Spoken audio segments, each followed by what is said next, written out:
Students, आज की हमारी ये वीडियो क्लास 12th के लिए इकोनॉमिक के बुक सेमेस्टर बुक से चैप्टर 4 जो हमारा चैप्टर है उस चैप्टर से इस टॉपिक को लिया गया है। तो आज का जो हमारा टॉपिक है वो है समग्र मांग की अवधारणा, और हम देखेंगे कि इसका रिलेशन आगे जाके किस तरीके से होता है हमारी आय के साथ, कीमत स्तर के साथ, और दूसरा इसकी अनुसूची और इसका वक्र किस तरीके से बनता है।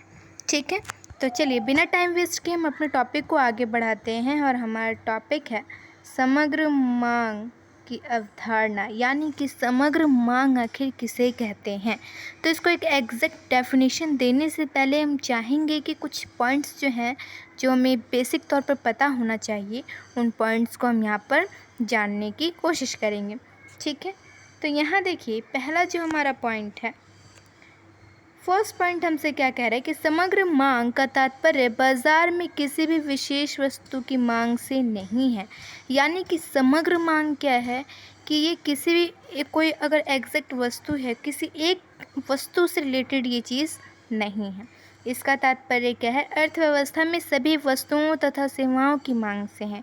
यानी कहने का मतलब है कि हमारी अर्थव्यवस्था में सभी वस्तुओं और सभी सेवाओं की जो मांग होगी वही क्या है हमारी वहाँ पर एडी यानी कि एग्रीगेट डिमांड यानी कि समग्र मांग कही जाती है। ठीक है, सेकंड पॉइंट हमसे कहता है समग्र मांग को प्रायः एक लेखा वर्ष की अवधि के दौरान अवधि के लिए मापा जाता है, इसलिए यह एक प्रवाह अवधारणा है। यानी कि आपको पता है कि एक लेखा वर्ष क्या है, यानी कि ये आप कह सकते हैं पूरे कंटिन्यू 12 मंथ का जो होता है हमारा एक लेखा वर्ष, फिर इसके बाद नेक्स्ट लेखा वर्ष आता है। तो यानी कि हर साल जो है यहाँ पर समग्र मांग जो है कभी बढ़ती है कभी घटती रहती है, इसीलिए इसको हम फ्लोर चार्ट में शो करते हैं। ठीक है, इसलिए इसको प्रवाह के कैटेगरी में हम इसको शामिल करते हैं, किसको, एडी को। ठीक है, चलिए आगे हमारा पॉइंट है थर्ड पॉइंट। देखिए थर्ड पॉइंट है समग्र मांग को आप दो सिचुएशन समझ सकते हैं। देखिए एक तो अर्थव्यवस्था में सामान्य कीमत स्तर के संदर्भ में, यानी कि हमारी अर्थव्यवस्था में जो वस्तुओं और सेवाओं की जो कीमत चल रही है, एक तो आप एग्रीगेट डिमांड को उसके रिलेशन के साथ जोड़ सकते हैं।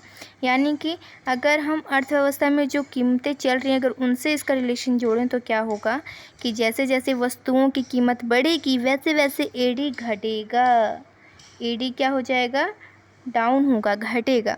ठीक है, तो यानी कि आपने यहाँ देखा क्या कि अर्थव्यवस्था में जो सामान्य कीमत स्तर चल रही है उसके और एडी इन दोनों के बीच कैसा रिलेशन पाया गया, नेगेटिव रिलेशन है।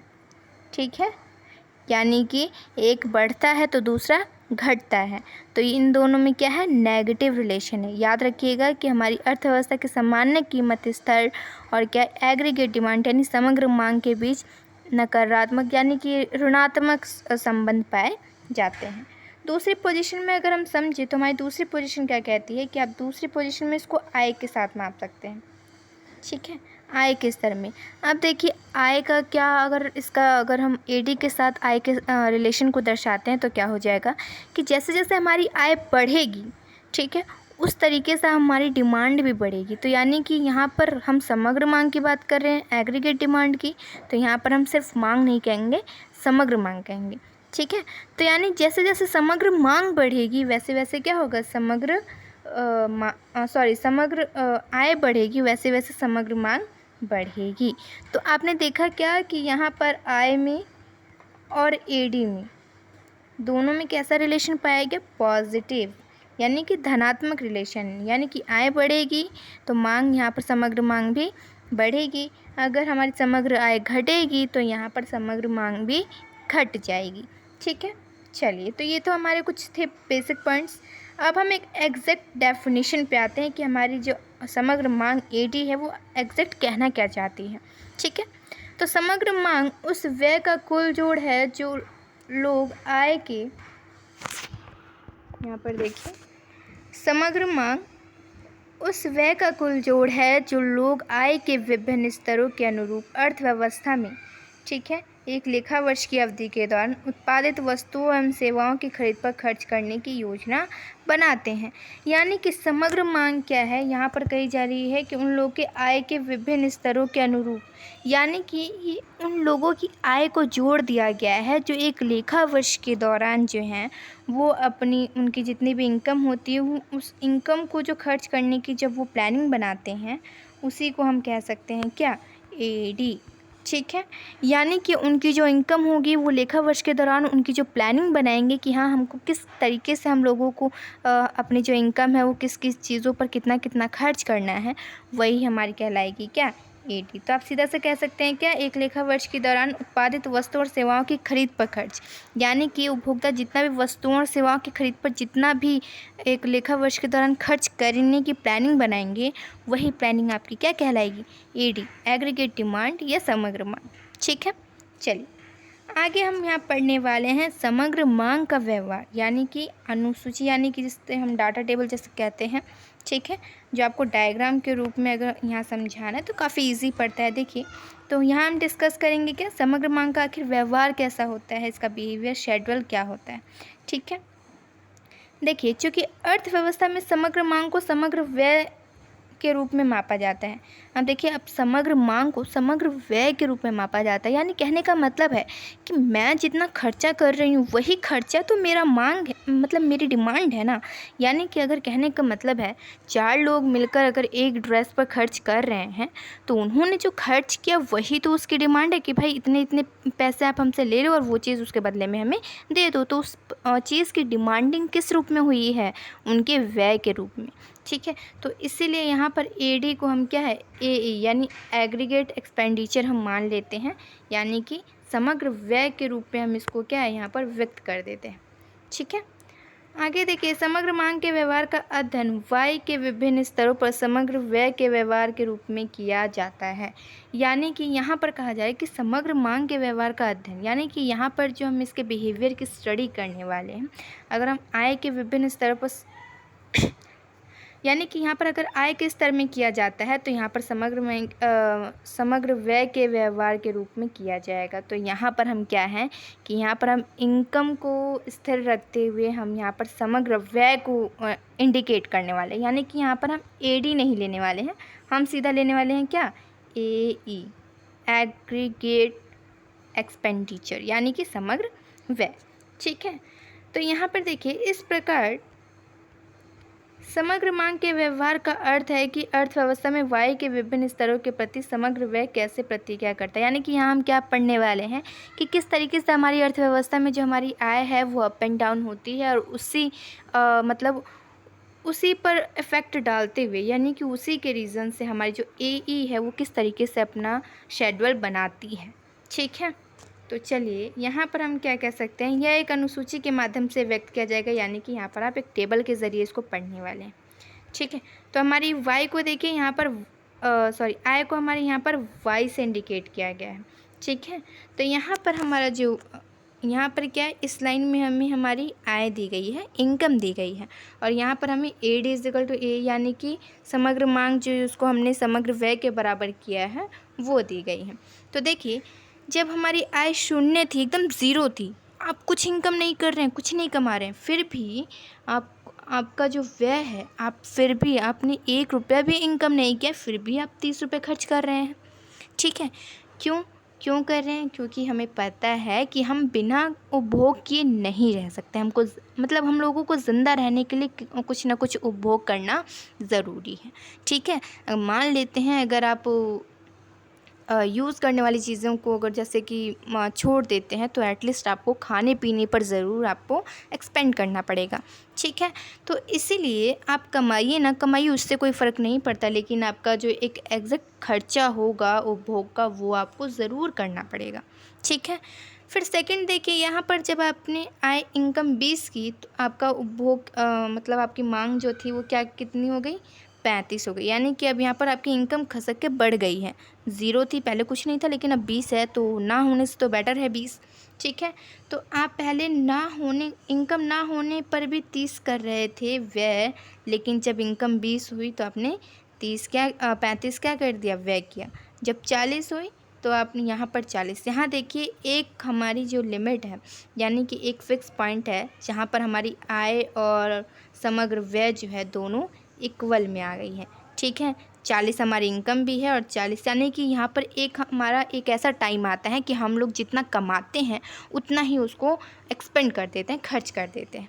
ठीक है, तो यानी कि इस तरीके से हम कहें तो यहाँ पर हमारा जो देखिए यहाँ पर कुछ पॉइंट्स आप गौर करते चलेगा। एक फर्स्ट पॉइंट आपका ये जाने वाला है कि आपने इनकम कुछ भी नहीं किया है लेकिन फिर भी आप 30 रुपये खर्च कर रहे हैं, तो यहाँ पर आपका स्वायत्त उपभोग यानी कि यहाँ पर स्वायत्त उपभोग का पॉइंट आने वाला है। ठीक है, यहाँ पर 40 का जो पॉइंट है ये भी आपको क्या है इंक्लूड करना है इसमें। आगे देखिए 60 जब आपकी इनकम हुई 40 से तो आपने क्या किया, उपभोग 45 कर दिया। जब 80 हुई तो 50 कर दिया। 100 हो गया तो 55, 120 हो गए। अब आपने यहाँ क्या देखा कि बेशक हम पॉजिटिव रिलेशन में चल रहे हैं, इनकम हमारी बढ़ रही है, ठीक है, और एक्सपेंडिचर भी बढ़ रही है, लेकिन जहाँ पर एक पॉइंट ऐसा था कि हमारा क्या था यानी कि आय और व्यय दोनों बराबर हो गया था। अब हमने आगे आकर देखा क्या कि हमारी इनकम ज़्यादा है, व्यय को भी बढ़ा रहे हैं लेकिन कम अनुपात में। जितने अनुपात से हमारी इनकम बढ़ रही है जिस रेशियो से, उसके कम रेशियो से ही हम अपने व्यय को आगे बढ़ा रहे हैं। ठीक है, आगे देखिए तो हम इसके बारे में कुछ पॉइंट्स हैं जब हम इसका ग्राफ बनाएंगे। ठीक है, तो ग्राफ जब हम बनाएंगे तो यहाँ पर देखिए ये आई है आपका ग्राफ। जब हम बनाएंगे तो आपका जो ग्राफ तैयार होगा वो ऐसे तैयार होगा। ठीक है, हमारे जो वाई होती है, ठीक, वो जो एक एग्जैक्ट रेशियो में जो बढ़ती है वो हमारे 45। अब देखिएगा समग्र मांग में कहीं भी या समग्र पूर्ति में जहाँ भी एग्रीगेट की बात आती है वहाँ पर जो हमारा वाई वाला जो इनकम वाली जो लाइन होती है वो 45 डिग्री का एंगल बनाती है। ठीक है, आगे देखिए यहाँ पर हमारा आई है यानी कि इन्वेस्टमेंट हमने एकदम स्थिर मान लिया है। ठीक है, इन्वेस्टमेंट को हमने क्या कर लिया, स्थिर मान लिया है, 10 पे ही हमने छोड़ दिया है। आगे हमारा हमने जो एड यानी कि खर्च किया था सी प्लस आई यानी कि आपने जितना उपभोग किया वो और निवेश किया वो, उपभोग के लिए भी आप खर्च करते हैं और निवेश के लिए भी आप खर्च करते हैं, तो इन दोनों को मिलाकर आपका क्या आता है, एडी या एई कहिए। ठीक है, तो यानी कि आपका जो ग्राफ तैयार हुआ वो इस तरीके से तैयार हुआ है। याद रखिएगा जब भी ग्राफ तैयार करेंगे तो हमारे ग्राफ के नीचे वाले पोजीशन जो है वो हमारी इनकम को या जीडीपी को शो करता है। देन जो ऊपर की तरफ जो वाई वाली लाइन होती है वो क्या है, हमारी एडी या एई को शो करती है। ठीक है, यहाँ पर कुछ पॉइंट्स थे जो हमने इस मतलब कि ग्राफ के ज़रिए और अपने डाटा टेबल के ज़रिए जो हमने देखा था, तैयार किया था, उसके ज़रिए हमें यहाँ कुछ पॉइंट्स हैं जो काफ़ी गौर करने वाले हैं, क्योंकि आपको जब एग्ज़ाम में ऐसे क्वेश्चंस पूछते हैं तो आपको क्या उनकी वहाँ पर आपको कुछ पॉइंट्स भी लिखने पड़ते हैं, उनको डिटेलिंग देनी पड़ती है। ठीक है, तो यहाँ देखिए फर्स्ट पॉइंट है 45 डिग्री रेखा वाई के स्तर को प्रकट करती है जिसकी एक्स अक्ष पर दर्शाया गया, यानी कि एक्स अक्ष पर दर्शाया गया ये वाई रेखा जो है वो कितने डिग्री का कोण बनाती है, 45 डिग्री का। ठीक है, सेकंड है A D is equal to Y बिंदु एफ पर, यानी कि यहाँ देखिए यहाँ पर जो है ये वाई और ये जो ए डी लाइन जा रही ये दोनों एक दूसरे को यहाँ पर कट कर रहे हैं। ठीक है, जहाँ हमने देखा था ना कि हमारी इनकम भी 40 थी और हमारा मतलब एक्सपेंडिचर भी क्या था, 40 था। ठीक है, तो ये वही वाली पॉइंट है जहाँ पर ये दोनों लाइन एक दूसरे को कट करेंगे और ये जो बिंदु यहाँ पर जो कट करने वाला निशान होगा यहाँ पर आप कह सकते हैं कि हमारा जो इनकम है वो किसके बराबर हो गया है, समग्र मांग के। ठीक है, थर्ड पॉइंट है इससे पहले ए डी कम था किससे, इनकम से, यानी कि आपने देखा था आपकी इनकम 0 थी फिर भी आप एडी कर रहे थे, यानी कि आप मांग जारी रख रहे थे। तो आपका एक पॉइंट तो ये हो गया कि एडी आपका पहले कम था।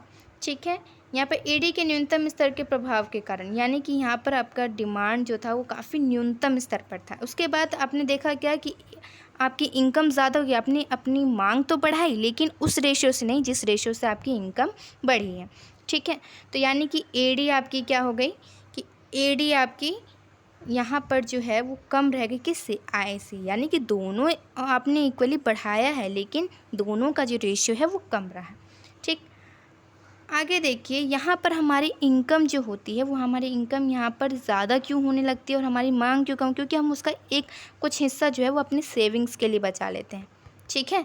जब हम देखते हैं कि हमारी इनकम ज़्यादा है तो वहाँ से जो है हम सेविंग्स करने लगते हैं। ठीक है। आगे देखिए एडी का न्यूनतम स्तर, यानी कि हमारी इनकम 0 थी फिर भी हमारी जो मांग थी न्यूनतम स्तर पर वो 30 थी। ठीक है।